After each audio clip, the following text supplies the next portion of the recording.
Y'all, we're going to be working out of the cookbook on page 66. We're going to be making my grandmother's marinara sauce. So in my pot here, I have 2 tablespoons of olive oil. And we are going to need some onion, 1 medium onion. And we're going to put in our pot. And 1/3 cup of diced celery.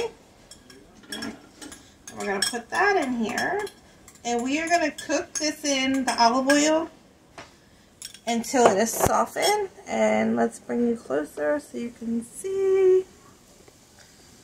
Alright, so if you need a cookbook, I will put the link above this post and below, and it tells you ways that you can order that if you want to get yourself a copy. So this should take about 5 to 6 minutes. Alright, y'all, so now that these are softened, if you have whole minced garlic, you can use that, but I just got the jar. So you need 5 cloves, so a teaspoon is about a clove. So 1, 2, 3, 4, and 5, and then we're going to just cook this for another 3 minutes.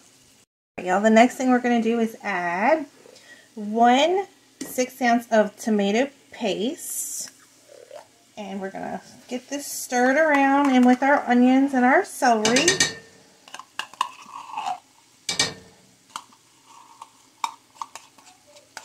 Okay. And then we're going to fill this up with water. And we're going to put that in there as well. But let's get this stirred in before we add in our water. My little can filled with water. And we're going to pour it out in there and stir that around. Now we're going to need 2 cans of diced tomatoes with the basil, garlic, and oregano, so it's like the Italian style. You're going to need 2 14.5 ounces. We're going to throw those in there.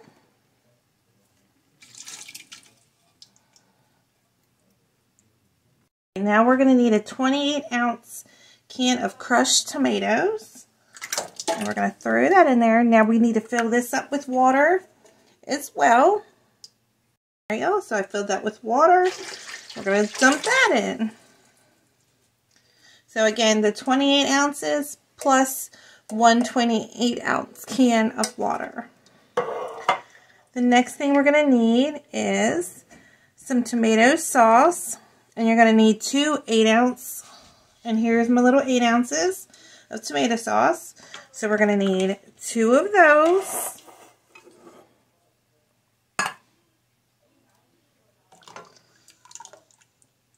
And start adding some seasonings in here.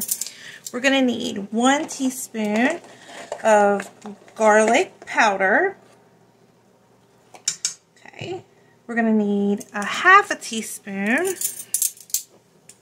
of oregano, and you always want to take that oregano and squish it in your hand, and you want to release the oils in your oregano. Okay. The next thing we're going to need is 1 teaspoon of salt. This is a really good recipe that if you want to go ahead and can this, it's really great. So you always have it on hand. A 1/2 teaspoon of black pepper. Let's see, we need some parsley. We need a 1/2 teaspoon of parsley. Then we need a 1/4 teaspoon of rosemary.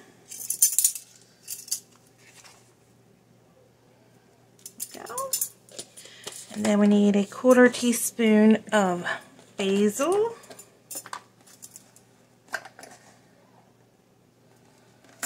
Alright. Now what we normally do is take 2 fresh basil leaves and throw them in here. And we also take 1 stem of oregano and throw in here. I do not have that, so the oregano is just going to have to be left out. But I do have this basil stir-in paste, which is like fresh basil.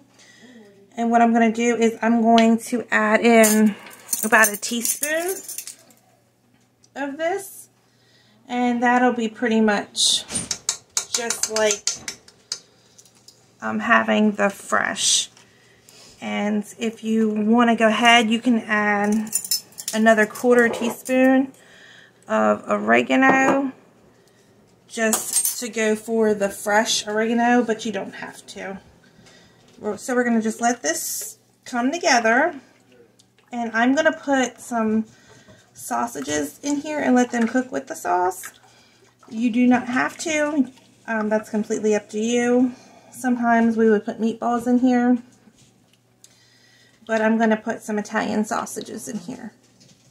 Yeah, so what I normally do is I'm going to just take 2 packages of mild Italian sausage, and I'm going to stick it down in my sauce, and we're going to just let this cook for a few hours until the sausage is done and all the flavors come together.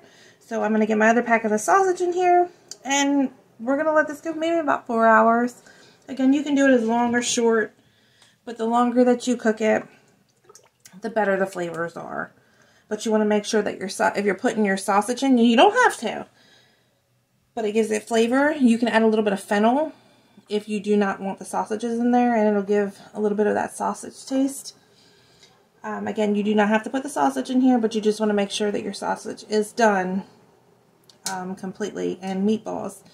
If you're making your meatballs and you want to put them in your sauce, you can go ahead and make them. You can throw them in your oven and broil them for a little bit, just so they hold their shape, and then put them in there. Or you can do what my grandmother would do, patty them up raw and drop them in the sauce and let them cook all day for 4 or 5 hours with the sauce, and it becomes really good flavor too.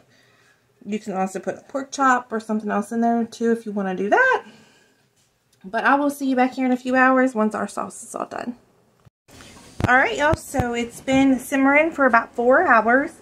You can do a little bit longer if you do it early in the morning. It will give it more time for all the flavors to come together. You do want to leave the lid on for the first hour and a half, and then take the lid off to let some of the moisture out of your sauce. But give this a try. If anybody has any comments, questions, or concerns, don't hesitate to reach out. The link for the cookbook will be above and below this post, and I hope everybody has a wonderful day.